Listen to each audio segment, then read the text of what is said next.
If you start eating these 7 foods consistently, your blood sugar levels will calm down. And I don't say that casually. There's absolutely no doubt in my mind that these foods work to lower blood sugar levels because they are part of the exact same strategies we've taught thousands of people who have lowered their A1C, lowered their fasting blood sugar, stabilized their post-meal spikes, and dramatically improved their insulin sensitivity. Not through extreme diets, not through starvation, and not by living in fear of carbohydrates, but by working with your physiology instead of against it. In this video, I'm going to show you the 7 foods that you can start eating today to reverse insulin resistance, the root cause of high blood sugar levels. You're also going to be able to calm down liver glucose output and flatten post-meal blood sugar spikes without turning your life into a low-carb prison. And just for context, my A1C is 4.9. That's far below what's typical for somebody living in the United States. And it's definitely not genetics or luck.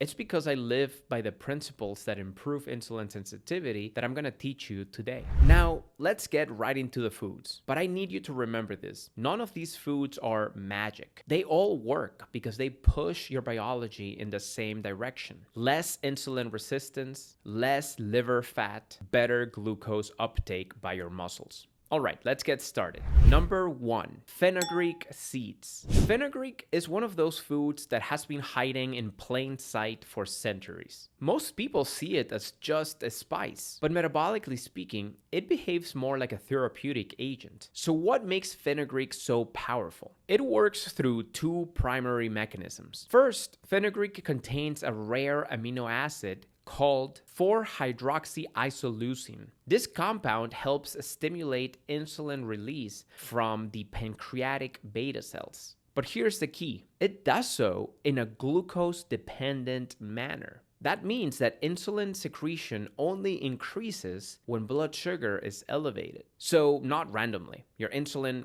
won't be high at all times by taking fenugreek. So instead of forcing insulin output, it helps make the response more precise and efficient. Second, fenugreek is rich in galactomannan, a viscous soluble fiber. When hydrated, this fiber creates a gel-like matrix inside of your gut. That gel slows down gastric emptying and reduces the rate at which glucose enters the bloodstream. Think of it like placing a speed regulator on carbohydrate absorption. You still absorb glucose, but at a much more controlled pace. And that dual mechanism, improved insulin responsiveness and slowed down glucose absorption, is exactly why multiple clinical trials and meta-analyses have shown that fenugreek intake can reduce fasting glucose and improve A1C in people with diabetes. Now, here's how to use it practically. The simplest method is to soak 1 teaspoon of fenugreek seeds overnight. In the morning, drink the water and chew the softened seeds. Start small. Fenugreek is potent,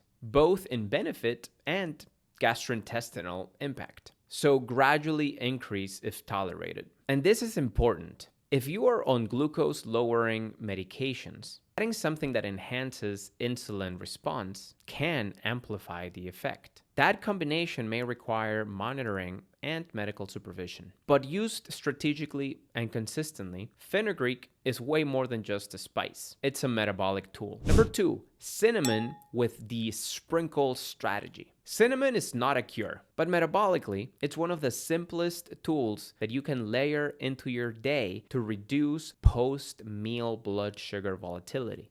The sprinkle strategy works because it turns cinnamon into a daily ritual that enhances insulin sensitivity. Sprinkle it on oats, stir it into coffee, add it to plain Greek yogurt, or mix it into berries. Small exposure, but repeated often. That's where the compounding effect happens.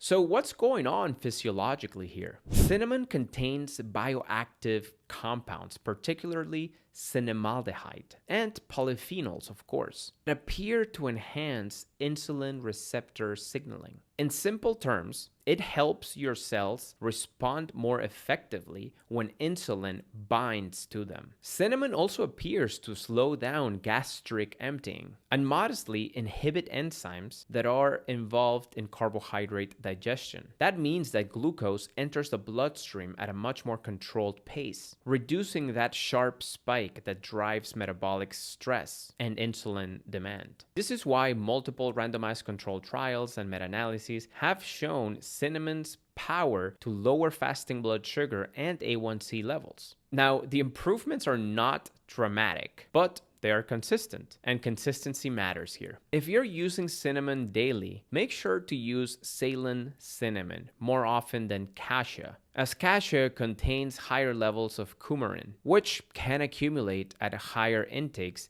and damage your liver. Aim for roughly half a teaspoon per day. And remember, consistency beats intensity. Metabolic health is rarely about a single aggressive intervention. It's about strategic, repeatable inputs that gradually improve insulin sensitivity over time. Number 3, berries. If you've been told that fruit is just sugar, pause for a second. Berries are one of the clearest examples of how food structure changes glucose response. On paper, they do contain natural sugars, but physiologically, they behave very differently than refined carbohydrates. And the difference comes down to fiber and polyphenols.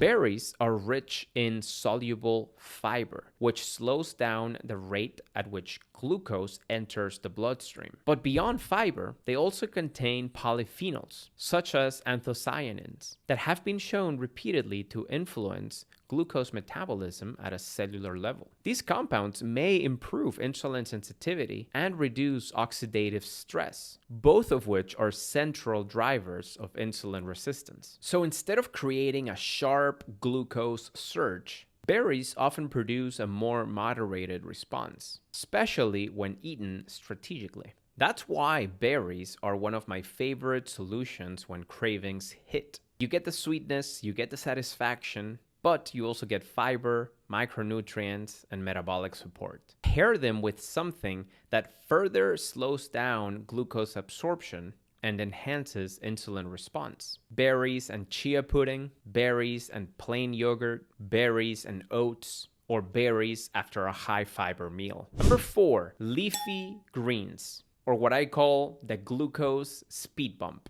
If you change nothing else, change the order in which you eat certain foods at every meal. Always start with greens. Leafy greens function like a physiological buffer before carbohydrates ever hit your bloodstream. And here's why. First, they are extremely low in calorie density, but very high in volume. That mechanical stress that it creates in the stomach activates satiety signaling before the starches even arrive. Second, they deliver soluble and insoluble fiber, along with magnesium, potassium, and folate, micronutrients that support insulin receptor activity and cellular glucose transport. But the most important effect is timing. When you eat leafy greens before starches, the fiber forms a matrix in the gut. That slows down gastric emptying and reduces the rate at which glucose enters circulation. Instead of a rapid surge, you create a more gradual rise, which means less insulin demand and less oxidative stress. Think of greens as a glucose speed bump. The total carbs in a meal may not change, but the metabolic impact does.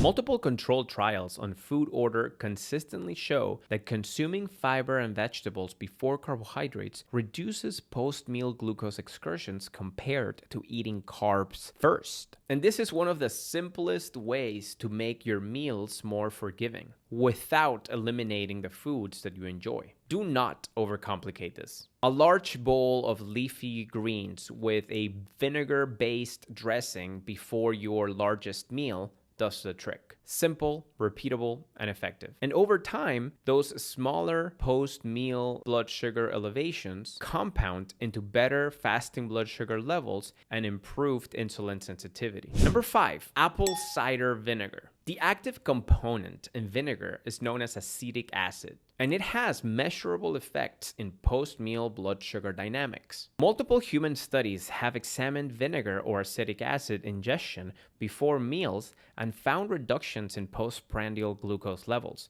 particularly in individuals with insulin resistance. So here's the practical application. 1 to 2 tablespoons diluted in water before a high carbohydrate meal. Or use apple cider vinegar generously on salads or salad dressings. The key here is timing. Vinegar works best when consumed before or alongside carbohydrates. And if you hate the taste, don't force it. Use it in food. Number 6, broccoli sprouts. These are the baby version of broccoli, but metabolically, they behave like a concentrated extract. Broccoli sprouts are especially rich in glucoraphanin, which converts into sulforaphane when the plant is chopped or chewed. Sulforaphane is the bioactive compound that activates NRF2, a transcription factor that regulates the body's internal antioxidant and anti-inflammatory defense systems. So why does that matter for blood sugar? Because chronic oxidative stress and low-grade inflammation are the main drivers of insulin resistance. When NRF2 is activated, it turns on a network of protective genes that help improve mitochondrial function, reduce oxidative stress, and in some studies, reduce hepatic glucose production.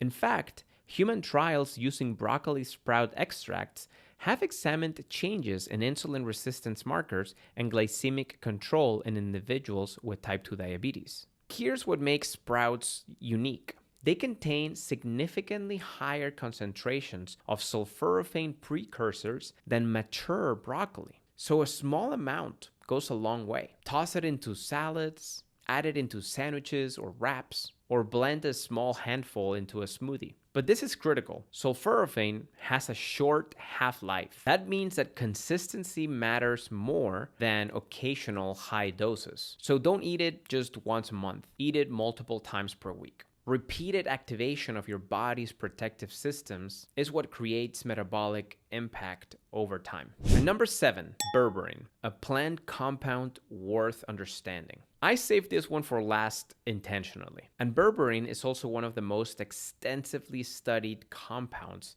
in the world of prediabetes, type 2 diabetes, and insulin resistance. Here's what's critical. Berberine does not work by forcing the pancreas to dump insulin. Its primary mechanism is metabolic. Berberine activates AMPK, also known as your body's master metabolic switch.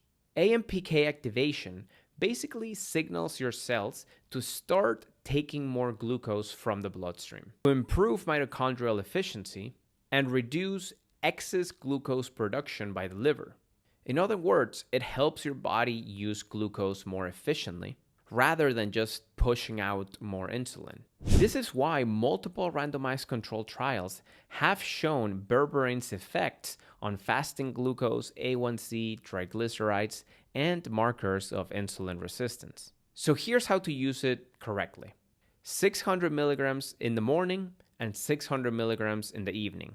That totals 1200 milligrams per day, which aligns with the clinically relevant dosing in trials that have shown positive effects on blood sugar control.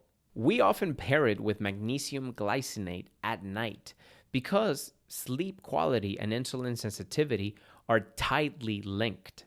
Magnesium supports insulin receptor activity and it helps regulate the nervous system tone, both of which influence fasting glucose the following day. Now, you want your berberine and supplements in general to be manufactured here in the United States, to be third-party tested, pharmaceutical grade, and correctly dosed at the exact milligrams to elicit a positive response in your blood sugar numbers. Jade Supplements Pure Berberine is hands down our best recommendation. There's a link below this video if you want to try it. But if you want to learn more about it before you start taking berberine, just make sure to watch this video linked right here. Now, here's the real takeaway. Did you notice a pattern on all the foods that I just talked about? Most of these foods are high in fiber, nutrient dense, and low in saturated fat. And that's not random. That's quite literally the metabolic environment that makes insulin sensitivity come back online. So if you want to lower your blood sugar levels quickly, don't obsess over perfection. Start with one simple move. Pick 3 foods from this list